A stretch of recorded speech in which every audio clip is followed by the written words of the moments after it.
మన జగనన్న నర్సీపట్నంలో కట్టినటువంటి మెడికల్ కాలేజీల సంగతి ఏంది, ఆ వ్యవహారం ఏందని రేపు వస్తానన్నాడు. కాబట్టి అన్న మనం ఈరోజు ఒక రోజు ముందుగానే వచ్చి ఆయనకి శ్రమ లేకుండా సరే ఎంతవరకు మనం కట్టగలిగినాము, ఏంది వ్యవహారం ఏందనేది మనం ఒకసారి రాష్ట్రంలో ఉండేటువంటి ప్రజానీకానికి అందరికీ తెలియజేద్దామని చెప్పి మనం ఈ వీడియో తీయడం జరుగుతుంది. ఒకసారి మన హయాంలో మన అన్న కట్టిన బిల్డింగ్ లేదనేది ఒకసారి చూడండి. ఇదో ఇట్లా చూడండి ఒకసారి. ఈ బిల్డింగ్ ఇక్కడ ఏ విధంగా పిల్లర్లు వేసాడు, దీనికి ఎంత డబ్బులు ఖర్చు పెట్టినాడు, అసలు దీనికి కేంద్రం అనుమతి ఇచ్చిందా ఇవ్వలేదా, ఈయన కట్టిన బిల్డింగ్లు, ఈయన కట్టిన వ్యవహారం ఇదంతా కూడా మీరు ఒకసారి చూడండి.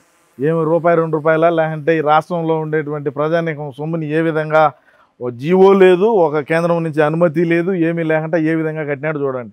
ఇంకా చూద్దాం పండి, ఇంకా బిల్డింగ్లు ఏమేమి కట్టినాడో చూడండి. అక్కడ చూడండి, ఇది మనం కట్టిన బిల్డింగ్లు, మనం కట్టింది వ్యవహారం. ఇది 5 సంవత్సరాల పాటు అధికారంలో ఉంటే చేసినటువంటివి ఎన్ని ఫ్లోర్లు వేసాడో చూడండి. ఈ గ్రౌండ్ ఫ్లోరు అది ఆ పైన 2 G+2 వేసాడు చూడండి. వీటిలో ఏ విధంగా చెట్లు మొలిచినాయో ఏంది వ్యవహారమో ఇక్కడ చూడండి. మీరు రాండి. ఈయన రాష్ట్రంలో ఉండేటువంటి ధనాన్ని ఏ విధంగా దుర్వినియోగం చేస్తున్నాడో చూడండి. ఈ ప్రభుత్వ మెడికల్ కాలేజీలు ఈయన కట్టడం, మనం 5 సంవత్సరాల పాటు పాలన చేసి ఈ 3 ఫ్లోర్లు వేసి ఏ విధంగా ఋషికొండలో మనం ఏ విధంగా ప్యాలెస్లు కట్టుకున్నాం అనేది రాష్ట్రంలో ఉండేటువంటి ప్రజానీకానికి చూపించాలి తప్ప ఇటువంటి ఏంది రాష్ట్రంలో ఉండే ప్రజానీకానికి చూపించేది. నేను చూపించేదానికి నేనున్నా కదా. ఇదో చూడండి, ఈ బిల్డింగులు, ఈ కథ, ఈ వ్యవహారము, ఇది ఏమన్నా సామాన్యమైన పనే? ఇది ఏమన్నా ఇది మనం కట్టింది ఏంది? ఋషికొండలోకి పోయి కమోడ్ మీద కూర్చొని సముద్రం చూపించా తీసి రాష్ట్రంలో ఉండే ప్రజలకు చూపించాలా. అది కాకుండా ఇదేంది మనం రాష్ట్రంలో ఉండే ప్రజానికానికి చూపించేది? దీనికి మనం ఎంత పెట్టినాము? 500 కోట్ల రూపాయలు నిధులు అని చెప్పి దీనికి పెట్టినాము. 500 కోట్లలో మనం ఎంత ఖర్చు పెట్టినాము? 25.42 కోట్ల రూపాయలు ఈ కమ్మిలేసిన దానికి ఈ 3 ఫ్లోర్లకు ఖర్చు పెడితిరి. ఖర్చు పెట్టిన దానికి మనకి ఏమన్నా సంబంధం ఉండదా? అదేవిధంగా చూసుకుంటే విశాఖలో ప్రభుత్వానికి సంబంధించిన ఆస్తుల్ని ఎంత తాకట్టు పెట్టినామయ్యా? సర్కార్ హౌస్ ఉన్నది. సర్కార్ హౌస్ 59 కోట్లకు పెట్టినాం. అదేవిధంగా తహసీల్దార్ సీతమ్మధార 295 కోట్లకు పెట్టినాం. R&B క్వార్టర్లో 88 కోట్లకు పెట్టినాం. అదేవిధంగా ప్రభుత్వ పాలిటెక్నిక్ కాలేజీ అది ఎంతకు 673 కోట్లు. ప్రభుత్వ IIT కాలేజీ ఎంతకు 494. రైతు బజారు 27 కోట్లు. డైరీ ఫామ్ 435 కోట్లు. అదేవిధంగా పట్టు పరిశ్రమ శాఖ స్థలం 55 కోట్లు. TCPCకి 187 కోట్లు. పోలీసు క్వార్టర్స్ వచ్చేసి 249 కోట్లకు పెట్టినారు. ఈ బంగ్లా 123 కోట్లు. PWD ఆఫీస్ వచ్చేసి 101 కోటి. ఈ బంగ్లా CE వచ్చేసి 161 కోట్లు. ఇట్లా చెప్పుకుంటా పోతే 25,000 కోట్ల రూపాయలకు ప్రభుత్వానికి సంబంధించినటువంటి ఆస్తులన్నీ తాకట్టు పెట్టి వైజాగ్లో ఇదే మనం చేసింది. ఇదే కట్టడాలు, వీటికే మెడికల్ కాలేజీల గురించి నువ్వు రావడము ఎందుకు? ఊరికే మన పార్టీలో మన వైసీపీ పార్టీ నాయకులకు కార్యకర్తలకు ఊరికే వాళ్ళకి శ్రమ తప్ప ఇక్కడ పెరిగి కట్టలు కట్టింది ఏముండదు. ఇటు చూపియ్యా, ఇదే ఇది చూడు. 5 సంవత్సరాల పాటు చేసింది ఇది తప్పితే మనకు ఏముండదు. మనం ఏమి చేయగలిగినాం చూడండి. ఈ కట్టడాలను మళ్ళా అదేదో ఆడ మనం కట్టినటువంటి ఋషికొండలో ఏ విధంగా ప్యాలెస్ కట్టినావు, ఆ ప్యాలెస్ కూడా ఒకసారి ప్రజలకు చూపించకూడదా? అది కూడా ప్రజాధనంతోనే కదా కట్టింది. మరి ఆడ కూడా చూపించాలి కదా. మరి ఒకసారి చూపించేటయా మీ ఇష్టానుసారంగా ఎంత కావాలంటే అంత చేసుకొని రాష్ట్ర చూడు. ఇదే వ్యవహారము. ఇదంటయా ఇది కట్టడం. ఏం మాట్లాడతారు ఇప్పుడు? ఇంక మళ్ళా ఏమి హడావిడి చేస్తారో, ఏమి రంగాలు, ఏమి కథలు, ఏమి వ్యవహారాలు చేస్తారో చూడండి రేపు.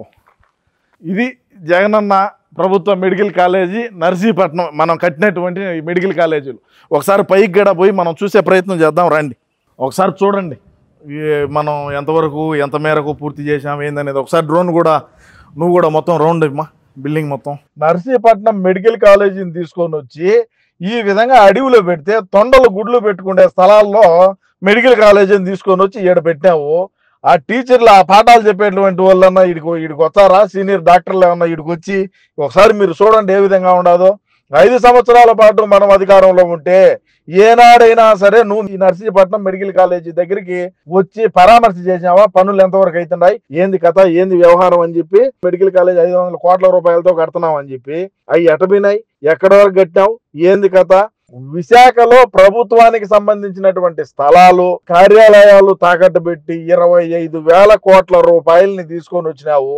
ఎందుకు ఇటాటి మనం చేసి రాష్ట్రంలో ఉండే ప్రజలకు ఏమి మనం చెబుదాం అనుకుంటున్నాము? చూడండి ఒకసారి ఏ విధంగా ఈ బిల్డింగ్లు కట్టడం ఏందో, ఈ కథ ఏందో, ఈ వ్యవహారాలు ఏందో ఎవడికి అర్థమయ్యే పని కాదు. ఎవడికైనా అర్థం కావాలంటే అదొక మా జగనన్నకే అర్థం కావాలా. మన ఋషికొండ ప్యాలెస్లో ఏమో కమ్మోళ్ళు ఏమో కోట్లు పెట్టి తేవాలా, డైనింగ్ టేబుల్ ఏమో లచ్చలు పెట్టి తేవాలా. ఇట్లాంటివన్నీ మనం చేసుకోవచ్చు, కానీ ఇది మాత్రం మనం చేసేదానికి మనకి ఎంతైనా బరువు. మనం మాట్లాడాలంగా మెడికల్ కాలేజీల గురించి, మనం కట్టిన కట్టడాల గురించి. 5 సంవత్సరాల పాటు నువ్వు కట్టింది ఇదేనా అని రాష్ట్రంలో ఉండే ప్రజలు అడిగితే ఏం సమాధానం చెప్పాలా? చూడు చూపి అదంతా కదా. ఇది వ్యవహారము, ఇది కట్టడాలు, ఈ బిల్డింగులు, ఇది మేము కట్టినాము, మేము కడతాముంటే ఇంకా ఎవరు కూడా చదువుకునేదానికి వీళ్ళు కూటమి ప్రభుత్వం అధికారంలోకి వచ్చినాక వీళ్ళకు ఒప్పుదల లేదు. ఇదిగిని రకరకాలుగా చెప్తారు. మనం ఎంతసేపటికి మన అన్నను ప్రధానమంత్రిని చేద్దామని అనుకుంటున్నాం ఏండో కూర్చొని. నేను వాస్తవంగా అయితే ఈరోజు రావాలని కూడా అనుకోవాలా, ఎందుకంటే రేపు అన్న వచ్చున్నాడు కదా, ఆడ ఏముండదు ఏంది కథ అని చూపించాలి అనేటువంటి ఉద్దేశంతో నేను ఉన్నా. కానీ అక్కడ మీరు ఒకసారి చూడండి, మీరు వచ్చి చూడండి ఎంతవరకు మెడికల్ కాలేజీలు పూర్తయినాయి, ఏ విధంగా ప్రజాధనాన్ని దుర్వినియోగం చేసినారు, ఏ విధంగా అసలు పర్మిషన్ లేకుండానే, కేంద్రం అనుమతి లేకుండానే, ఎటువంటి జీవో లేకుండానే ఈడ బిల్డింగ్ కట్టమని ఎవడు చెప్పినాడు? అంటే మనం అధికారంలో ఉన్నాం, మన ఇష్టానుసారంగా మనం ఏం చేసినా కూడా మనం ఆడిందే ఆట పాడిందే పాట అని మీ జగన్ గారు చేసినారయ్యా, మీరు ఒకసారి వచ్చి చూడండి అని చెప్తే మనం రావడం కూడా జరిగింది. వచ్చి చూస్తే ఈడ అట్నే ఉండదు, అన్ని చెట్లు మలిచిపోయినాయి. మన జగన్ అన్న ఆడ పాదం పెడితే ఆడ ఏ పిచ్చి మొక్కలు ఏమి వచ్చాయి, ఆడేం అభివృద్ధి ఏమి ఉండదు. మనమేం కొత్తగా ఏమి ఆలోచన చేయాల్సిన పని లే, కొత్తగా ఏం చూడాల్సిన పని కూడా లేదని ఈ సందర్భంగా తెలియజేస్తుండా. సరే, మాది రాయలసీమ అయినప్పటికీ ఎంతో అదే అన్న మీద ప్రేమతో ఏదో ఇంత దూరం రావాల్సి వచ్చింది, వచ్చి రాష్ట్ర ప్రజానికానికి కూడా చూపించినాం. ఆ డ్రోన్ నువ్వు బాగా ఒకసారి అంతా రౌండప్ చేయి, మనం చేసినటువంటి అభివృద్ధి ఏందనేది. ఈడ మెడికల్ కాలేజీ ఈడ కట్టడం అంటే ఇప్పుడు ఏ టాటా ఓడుకో లేదంటే ఇంకొక ప్రైవేట్ ఓడుకో ఎవరికన్నా ఇచ్చే, ఎవరైతే బడుగు బలహీన వర్గాలు పేద సాదా ఉన్నారో వాళ్ళకు మెరుగైనటువంటి వైద్యం అంతది, వాళ్ళు మెరుగ్గా ఉంటారు, ఎటువంటి ఇబ్బంది లేకుండా ఉంటారని సరే అదేదో మాట్లాడుతూ ఉంటే, అది లేకుండా సరే మనం కట్టిన భవనాలను ఎత్తుకోమి ఇదే కట్టింది, ఈ కట్టడాలు, ఇదే వ్యవహారము. ఇకనైనా సరే ఇటువంటి గడ్డి తినే మాటలు, ఇటువంటి బోకు మాటలు ఎన్ని కూడా మానేసి ఒకసారి మనస్ఫూర్తిగా నేనేం చెప్తానంటే, మనకి ఇట్లాంటివన్నీ ఏం సెట్ కావు. మనకు సెట్ అయ్యేది ఏంటంటే 80 ఆయుధాలు తీసుకొని వచ్చి 2039లో మనం ప్రధానమంత్రి ఏ ముఖ్యమంత్రి అయ్యేదానికి మనం పోరాటం చేద్దామని తెలియజేసుకుంటూ, ఏది ఏమైనా కూడా ఈ నర్సీపట్నం మెడికల్ కాలేజీ గురించి మీ అమూల్యమైన అభిప్రాయాన్ని తప్పకుండా కామెంట్ రూపంలో అయితే తెలియజేయండి.